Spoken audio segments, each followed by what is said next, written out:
Desde o Plano Real, nós vivemos alguns momentos mais delicados, né? Nós vivemos uma transição em 2022 em que a dívida líquida era muito parecida com a atual, muito parecida, alguma coisa em torno de 60% do PIB. O presidente Lula herdou uma Selic de 25%, uma inflação de 12% e uma dívida externa em dólar, né, uma dívida em dólar bastante apreciável, sem reservas cambiais. E ninguém dizia que o Brasil ia quebrar. Nem o Fernando Henrique disse, nem o Lula disse, nem o mercado disse. Ninguém achava que o Brasil ia quebrar. Eu estou falando desse momento porque, como eu vivi essa transição, e estou vivendo uma outra transição, eu acho que o mercado hoje ele está muito mais tenso do que em outros tempos. As pessoas estão mais com o dedo no gatilho hoje, né, esperando uma notícia para agir, para se proteger, ou para especular, ou para o que quer que seja, tudo dentro da regra do jogo, ninguém está acusando ninguém. Mas hoje a situação é mais tensa. E eu penso que o contexto geopolítico é um contexto muito desafiador.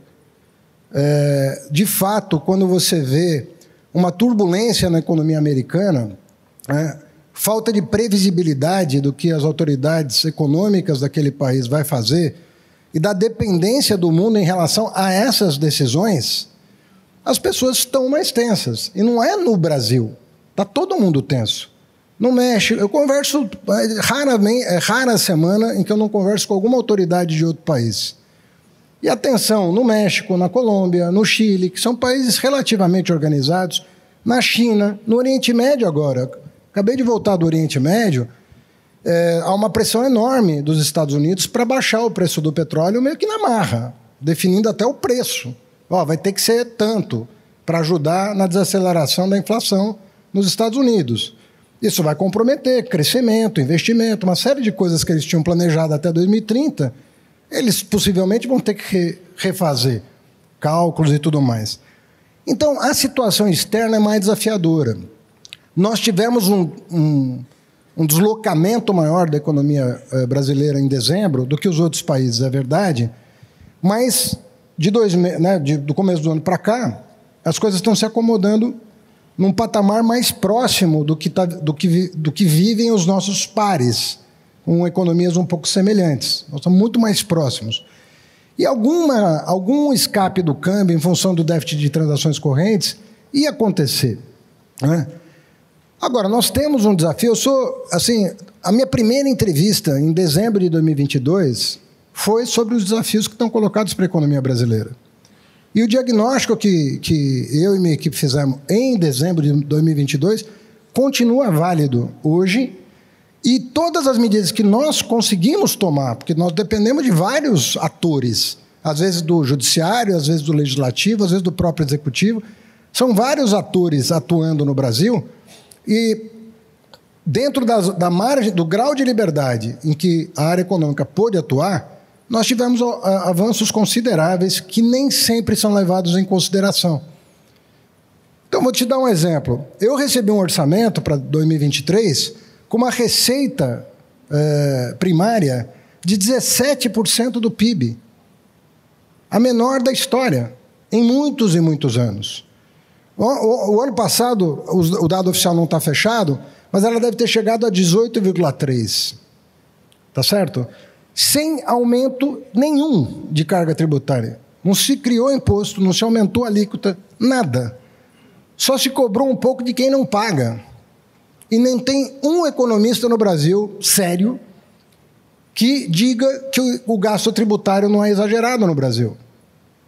Eu não conheço um economista sério que não diga assim, tem que enfrentar o gasto tributário, que passou de 2% para 6% do PIB em 20 anos.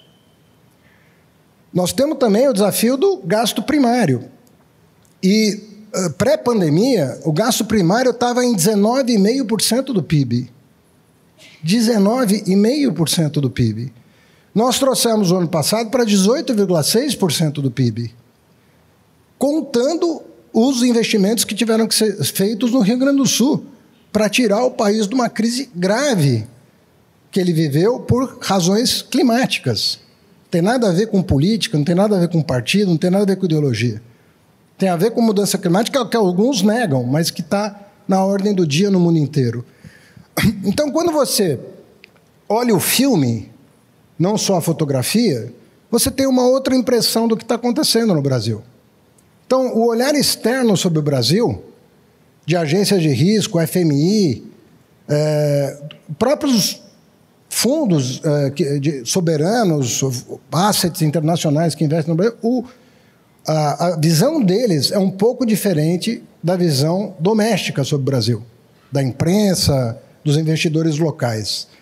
Só que eles não têm a força que os domésticos têm, então eles ficam aguardando um pouco. É como se eles aguardassem nós nos entendermos internamente para depois tomar a decisão de investimento. Então, qual que é o meu ponto de vista? Eu acredito que a agenda fiscal não pode perder ímpeto, ela não pode perder momento. E com a mudança agora nas presidências das duas casas, nós precisamos verificar quem vão ser os relatores das matérias, quem vão ser os presidentes das comissões, qual vai ser o procedimento da Câmara e do Senado, qual é a disposição dos líderes da oposição e da situação para reendereçar temas importantes, porque eu entendo que se nós recuperarmos os números pré-crise de 2015 e chegarmos num patamar de receita próximo de 19% e num patamar de despesa próximo de 18% do PIB, com 0,2% aí de margem para cima e para baixo, dependendo das decisões que vão ser tomadas também por outros poderes, eu acredito que nós temos um horizonte de sustentabilidade que vai dar potência para todas as reformas microeconômicas que nós estamos fazendo em paralelo. A partir de 2027, vem a maior reforma tributária da história do Brasil, sem aumento de carga. Porque nós tivemos duas grandes reformas tributárias no Brasil. A da ditadura militar, que fez com que a carga tributária saltasse de 16% para 26% do PIB, e a da estabilização do Plano Real, que fez a carga tributária subir de 26% para 32% do PIB. Nós estamos fazendo a maior reforma tributária em regime democrático que mantém a carga estável. Então, se nós não considerarmos... ninguém está proibido de ter preferência ideológica, de ter candidato em 26. Está todo mundo aqui, graças a Deus, a democracia foi salva. Né? Ela foi salva. Então, isso garante a cada um de nós a liberdade de fazer o que quiser com o voto o ano que vem. Ótimo. Agora, nós não vamos melhorar o país se a gente não reconhecer o que está sendo feito. E recolocar a agenda correta. Desde 2022, nós estamos trabalhando na mesma agenda. Reformas estruturais, tributária, creditícia, securitária, previdenciária. Reformas estruturais que vão melhorar o ambiente de negócio, plano de transformação ecológica, biocombustíveis, energia verde, o que for. Agora, inteligência artificial. Estamos com uma equipe inteira trabalhando, questão dos data centers, criar um ambiente para atrair investimento. Tudo isso está sendo feito. Agora, não vai ser bom para o país ficar negando as coisas e inventando um passado exuberante que não aconteceu. É só ver a conta. O que aconteceu de 2015 a 2022? 2 trilhões de déficit primário, ponto. Tira a pandemia, dá 1,5 trilhão de déficit primário. Se a gente for negacionista em relação ao que nós vivemos, nós não vamos avançar. Nós não vamos avançar. Então, o meu diagnóstico continua o mesmo. Nós temos condição de ir melhorando as contas públicas. Nós não podemos só nos fixar nisso. Nós temos que fazer os outros trabalhos importantes, combater desigualdade, combater ineficiência, tem que fazer tudo isso, melhorar o ambiente de crédito, melhorar a segurança jurídica, que é o que nós estamos fazendo com muito êxito, e fazer de tudo isso um momento de oportunidade para o Brasil. Agora, a turbulência política acontece? Acontece. As fricções acontecem.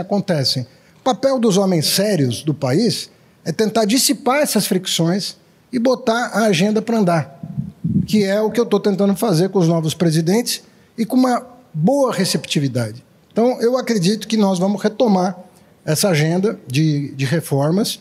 Tem muita coisa boa para votar, tem muita coisa boa para endereçar ao Congresso Nacional. ou outra parte que já está lá, e nós podemos entregar um país muito melhor. Ministro, o seu discurso, claramente, seu compromisso sempre foi de buscar o equilíbrio fiscal e ter o reflexo adequado dessa política fiscal na política monetária, o que, infelizmente, não vem acontecendo por várias razões. Agora, um ponto que... Eu discordo, eu acho que vem acontecendo. Eu acho que o Congresso Nacional não deu a... Eu não posso reclamar do Congresso Nacional não ter aprovado 100% do que eu gostaria. Mas eu negar que o Congresso aprovou coisas importantes, eu não estaria sendo justo. Não foi tudo que o país precisava? Na minha opinião, nós podíamos ter ido mais longe. Deveríamos ter ido mais longe. Agora, você não se esqueça de não colocar só na conta da política os problemas que nós enfrentamos. Porque eu vejo a atuação dos lobbies em Brasília, protegendo os seus privilégios. Não é notícia de jornal, mas está lá, na frente de todo mundo. Você botar uma fotografia do que acontece em Brasília, você vai ver que não é a classe política apenas. Tem muito problema na classe política. Mas tem muito problema também em parte do empresariado que não é moderno, que é patrimonialista, que vive de benesses, que vive de lobby, que vive de privilégio. Então, jogar luz sobre isso é uma obrigação da imprensa, é uma obrigação dos investidores. E eu digo para você, 90% das pessoas, 95%, 99% das pessoas sabem o que precisa ser feito, querem fazer o bem para o país, não têm privilégio nenhum, trabalham todo dia, ganham honestamente a sua renda, mas existe muita gente que atrapalha. E o nosso desafio é enfrentar essas pessoas. Vamos pegar o gancho aqui. Primeiro, existem muitas renúncias fiscais que o senhor luta contra para acabá-las. O senhor não vê possibilidade no Congresso de reduzir essas renúncias fiscais ao longo do tempo, dando tempo para que as indústrias, os setores que foram beneficiados com ela possam se adaptar? Existe essa tentativa ou esse pensamento de fazer algo nessa linha? Em primeiro lugar, nós não saímos de 17% de receita primária para 18,3% sem o apoio do Congresso. O Congresso deu o apoio. Eu queria ter, o ano passado, zerado o déficit primário. E teria conseguido se a medida provisória 1202 tivesse sido aprovada na íntegra.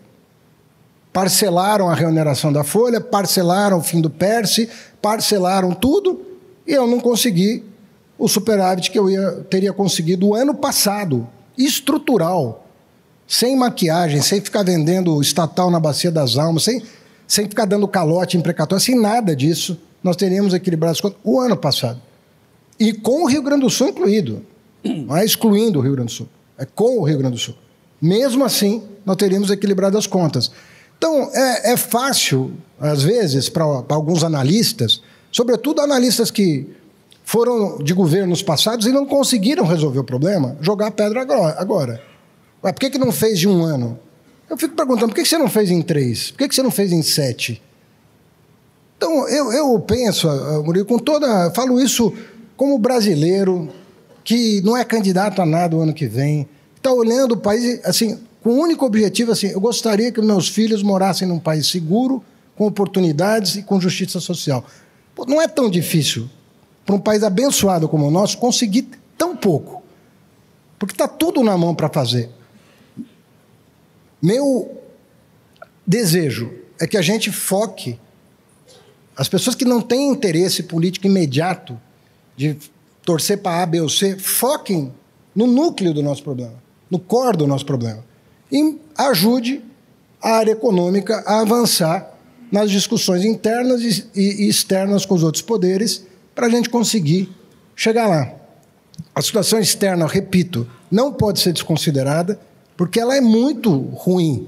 É muito ruim você não saber o que o Fed vai fazer. O Fed já mudou de ideia quantas vezes? Desde o final de 2023, eu acompanho diariamente a fala dos diretores, como é que ele se posiciona. O orçamento era de 150 pontos, cai para 50, do dia para a noite. Você, uma hora acha que a economia está desaquecendo, outra hora acha que não está desaquecendo. Uma hora você acha que, bom, agora vai, aí sai uma notícia qualquer sobre emprego, atividade, ou o que quer que seja, já muda tudo de figura do dia para a noite. é um mundo de incerteza, inclusive geopolítica. Então, sem dispensar esse problema externo, eu penso que nós temos uma agenda aqui a cumprir.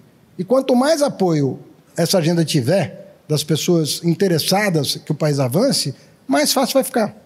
Ministro, o senhor colocou 25, digamos, prioridades no Congresso, da sua agenda. A crítica que eu vi é de que quem tem 25 prioridades não teria nenhuma. Eu não acredito que o senhor tenha dito 25 prioridades, mas 25 tópicos de discussão. O que é prioritário dentro desses 25 e que o senhor acha que irá avançar este ano, que começa a ser contaminado pelo debate eleitoral? A gente chama de 25 iniciativas, né? Porque são projetos de lei que tocam em temas importantes. E é muito obtusa a afirmação de que uma área econômica pode viver de uma iniciativa só. Ou a pessoa não tem experiência na vida pública, ou passou pelo cargo sem deixar legado, o que é muito comum no Brasil. A pessoa passar em branco. Ninguém nem lembra o que a pessoa fez no cargo. O apagão das canetas. Não faz nada, sai falando mal dos outros e tudo bem. São iniciativas muito importantes, né? Você, por exemplo, acertar na regulação da inteligência artificial é muito importante, porque se você largar mal na inteligência artificial, você vai perder investimento e uma janela que pode se fechar. Então tem que acertar a mão na lei que regula a inteligência artificial no Brasil, né? A questão do consignado privado, na minha opinião, vai ser uma revolução, o consignado privado. Porque, veja só, nós temos de folha de aposentado e servidor público 100 bilhões pouco mais de 100 bilhões por mês de folha. Ele alavanca 600 bilhões de consignado entre INSS e regime próprio. Alavanca de 100, 600. No caso do privado, seletista, a folha é mais ou menos 100. E ele alavanca 40. Por quê? Porque não está disponível o mecanismo de garantia. É tão burocrático o mecanismo de garantia, a empresa tem que fazer convênio, que tem que fazer não sei o quê. Resultado, a garantia não é boa, porque tudo bem que tem um emprego, mas se o cara mudar de emprego, você não sabe se ele vai mudar de emprego para uma empresa que tem convênio. Então, nós conseguimos resolver tecnologicamente o problema. O e-social vai permitir que se acompanhe a migração do trabalhador e o débito em folha aconteça onde quer que ele esteja empregado.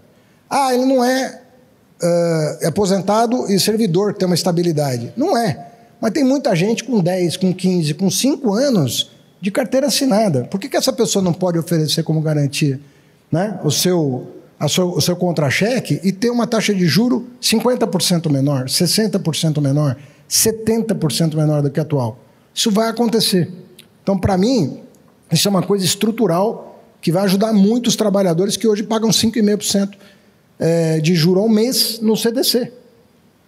Você vai abrir uma nova avenida, inclusive para empreendedores, uma pessoa poder, eventualmente, fazer um pé de meia, ajudar a esposa a abrir um negócio, o filho a abrir um negócio. E, às vezes, a pessoa é empregada e quer ajudar alguém da família a empreender e não tem crédito barato para fazer isso.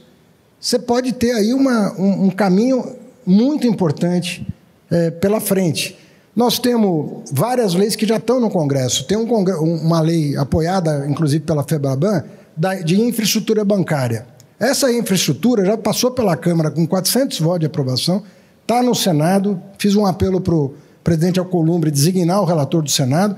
Nós podemos ter a mesma coisa de garantia com o fluxo de conta corrente de um microempreendedor, de um pequeno empreendedor. Ele oferecer para o banco uma cota à parte ali do fluxo de PIX que ele recebe na conta como garantia de uma expansão de um negócio que ele queira fazer, da formalização de um negócio que ele queira ter e assim por diante. Ou seja, não temos um caminho de crédito no Brasil. O ano passado, nós aprovamos uma lei que permitia você dar o seu título de previdência como garantia de um empréstimo. É dinheiro contra dinheiro. Você pode jogar a taxa de juros lá para baixo, né? E também permitir um acesso, uma democratização do crédito que pode fazer muita diferença no Brasil, que é uma terra também de empreendedores.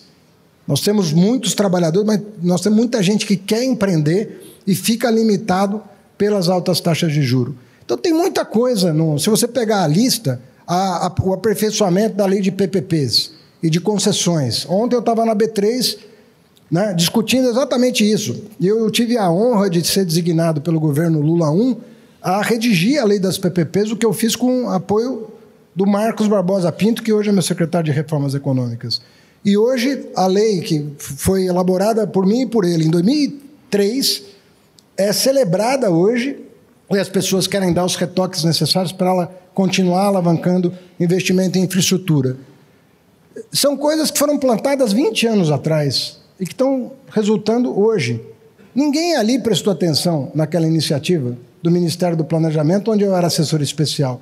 E hoje todo mundo, direita, esquerda, centro, celebra o fato da gente ter um mecanismo efetivo de alavancagem de investimento e ninguém lembra mais se tem pai, se tem mãe, quem ralou para aprovar, quem convenceu os parlamentares a aprovar. Estou falando de uma coisa em 2003, né, que está sendo lembrada e retocada hoje. Então é assim que você constrói. Essas iniciativas, que são 25, poderiam ser 35, poderiam ser 15, eu não abro mão de nenhuma delas. E nós podemos chegar até o final desse ano tendo esses projetos de lei aprovados no Congresso. Eu não acho que as eleições, o debate eleitoral não vai atrapalhar esse Olha, andamento? essa agenda não. É uma agenda, ela é meio neutra do ponto de vista ideológico, sabe? Ela é meio neutra. Ninguém vai tirar ganhos eleitorais votando contra ou a favor.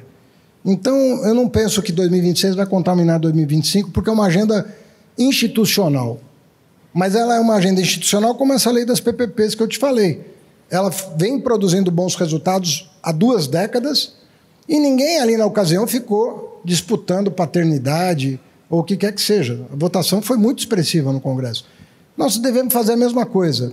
Tem uma agenda que é de governo, tem uma agenda que é, até no bom sentido da palavra ideológica, que é você defender pontos de vista concretos, né, e legítimos perante um constituinte democrático, você defender seus pontos de vista, e tem uma agenda que é uma agenda de Estado, que é para cobrir o atraso do Brasil em relação a outros países que estão mais avançados do que nós e atraindo mais investimentos que nós, às vezes em função de detalhes da nossa legislação que estão impedindo uma penetração maior do investimento privado no país. O senhor tocou na questão dos lobbies. O senhor sente que esses lobbies são muito poderosos para defender interesses específicos e não estariam dispostos ou mobilizados para essas agendas mais estruturantes do país? Quer dizer, existe uma falta do empenho do setor privado no avanço dessas pautas que são mais estruturantes para o país? O senhor vê essa situação? Olha, é difícil você... na verdade, você combate lobby com transparência e mobilizando a opinião pública, né? Eu botei na internet, pela primeira vez na história, todos os incentivos fiscais dados a cada empresa, a cada CNPJ no Brasil. Nós vamos concluir, em 2025, o apanhado de tudo que é dado de incentivo fiscal. O ano passado nós terminamos com cerca de 200 bilhões de reais por ano mapeados, empresa por empresa. Quem está na Zona Franca, quem está não sei aonde, quem tem uma lei específica, quem botou um jabuti numa lei particular, tudo está sendo mapeado e está na internet. Isso é muito importante, porque falava-se muito de caixa preta do BNDES, abriram a caixa preta e não acharam nada, porque lá no BNDES tudo foi sempre transparente. Você pode discutir se isso é bom, se isso é ruim para o Brasil, o que é bom, o que é legítimo, mas dizer que os funcionários ali agiram de forma... Não. Passou 7 anos com o governo de oposição, abriram todas as caixas lá. Onde tinha a caixa preta? No orçamento. E eu falei isso desde o primeiro dia, porque eu conheço o orçamento desde 2003, federal. E eu dizia, o verdadeira caixa preta que existe no Brasil é o orçamento federal. É o orçamento federal. Do ponto de vista de despesa, é menor. Mas do ponto de vista de renúncia de receita, é um escândalo. Então, agora nós estamos dando transparência e tem havido mais mobilização em relação a isso, em relação aos gastos públicos, porque isso é fundamental. Se nós quisermos chegar a um grau de investimento de novo, você não vai escapar dos números que eu acabei de te apresentar aqui. Você não vai escapar. Pode trocar governo, pode trocar presidente, pode trocar ministro da Fazenda. Eu estou te dizendo, o Brasil não vai conseguir atingir grau de investimento se não mirar os números certos do orçamento. Não adianta querer inventar mágica, porque não vai ter. Tem despesa que já está contratada pela Constituição, você não vai escapar dela. Você não vai conseguir mudar o Fundeb, que foi multiplicado por 2,3 pelo governo passado e jogou a bomba para esse governo pagar. Então não adianta inventar. Corta o Fundeb, você acabou de aprovar pelo Congresso Nacional uma emenda constitucional, multiplicando por 2,3 o aporte da União para o Fundeb, e aí no ano seguinte você vai convencer os mesmos parlamentares que aprovaram e festejaram a emenda constitucional a mudar as regras. Não vai acontecer.